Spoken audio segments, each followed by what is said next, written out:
All right, here we are for our read aloud today of chapter 11 of Charlie in the Chocolate Factory. In chapter 10, we saw that Charlie found $1 in the street, and he's deciding he's going to go into the store and buy a chocolate bar and use the rest for food. So, chapter 11 is called The Miracle. Charlie entered the store and laid the damp dollar bill on the counter. "One Wonka's Whipple Scrumptious Fudge Mellow Delight," he said, remembering how much he had loved that one he had on his birthday. The man behind the counter looked fat and well-fed. He had big lips and fat cheeks and a very fat neck. The fat around his neck bulged out all about the top of his collar like a rubber ring. Ugh. He turned and reached behind him. So here he is, getting the candy bar. So he reached behind him for the candy bar. Then he turned back and handed it to Charlie. Charlie grabbed it and quickly tore off the wrapper and took an enormous bite. Then he took another, and oh, the joy of being able to cram large pieces of something sweet and solid into one's mouth. The sheer, blissful joy of being able to fill one's mouth with rich, solid food. "You look like you wanted that one, Sonny," the shopkeeper said pleasantly. Charlie nodded, his mouth bulging with chocolate. The shopkeeper put Charlie's change on the counter. "Take it easy," he said. It'll give you a gut ache if you swallow it like that without chewing." Charlie went on wolfing the candy. He couldn't stop. And in less than half a minute, the whole thing had disappeared down his throat. He was quite out of breath, but he felt marvelously, extraordinarily happy.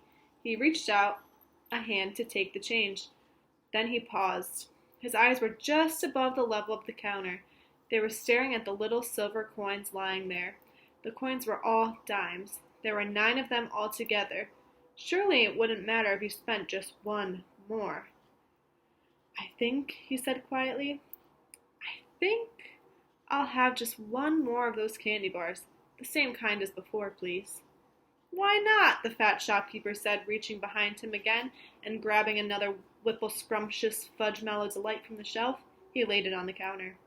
Charlie picked it up and tore off the wrapper. And suddenly, from underneath the wrapper, there came a brilliant flash of gold. Charlie's heart stood still. "It's a golden ticket!" screamed the shopkeeper, leaping up about a foot in the air. "You've got a golden ticket! You found the last golden ticket! Hey, what do you know? Come and look at this, everybody! The kids found Wonka's last golden ticket! There it is! It's right there in his hands!" It seemed as though the shopkeeper might be going to have a fit. "In my shop, too!" he yelled. "He found it right here in my own little shop. Somebody call the newspapers quick and let them know. Watch out, Sonny, don't tear it as you unwrap it. That thing's precious." In a few seconds, there was a crowd of about 20 people clustering around Charlie, and many more were pushing their way in front of the street. Everybody wanted to get a look at this golden ticket and the lucky finder. "Where is it?" somebody shouted. "Hold it up so all of us can see it."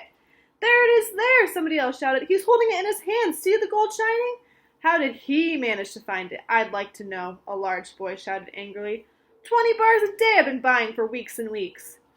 "Think of all the free stuff he'll be getting too," another boy said enviously. "A lifetime supply." "He'll need it, the skinny little shrimp," a girl said laughing. Charlie hadn't moved.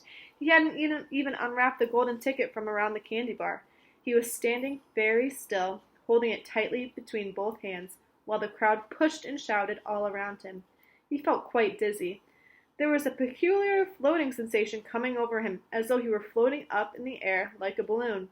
His feet didn't seem to be touching the ground at all, and he could hear his heart thumping loudly somewhere in his throat. At that point, he became aware of a hand resting lightly on his shoulder, and when he looked up, he saw a tall man standing over him. "Listen," the man whispered, "I'll buy it from you. I'll give you $50. How about it, eh? And I'll give you a new bicycle as well, okay?" "Are you crazy?" shouted a woman who was standing equally close. "Why, I'd give him $500 for the ticket. You want to sell that ticket for $500, young man?" "That's quite enough of that," said the fat shopkeeper, pushing his way through the crowd and taking Charlie firmly by the arm. "Leave the kid alone, will you? Make way out of there. Let him out." And to Charlie, as he led him to the door, he whispered, "Don't you let anybody have it. Take it straight home, quickly, before you lose it. Run all the way and don't stop till you get there. You understand?" Charlie nodded. "You know something?" the fat shopkeeper said. pausing a moment and smiling at Charlie.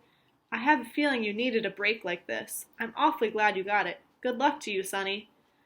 Thank you, Charlie said, and off he went running, through the snow as fast as his legs could go. And as he flew past Mr. Wonka's factory, he turned and waved at it and sang out, I'll be seeing you! I'll be seeing you soon! And 5 minutes later, he arrived at his own home. I'm so happy for Charlie that he got the golden ticket. So that was chapter 11. Chapter 12 is called What It Said on the Golden Ticket. So we'll get to find out what it means when you get a golden ticket and how he gets to the factory, what he's going to do inside there. So that's going to be super cool to read and find out about. But I'm really happy the shopkeeper said to go straight home and not let anybody touch it, because it's kind of tempting to hear $500 for the golden ticket, and he knows he might need that money for food for his family, but maybe there's something better in store for him with the golden ticket. All right, I'm looking forward to reading this on Monday, and I will see you guys then. Bye!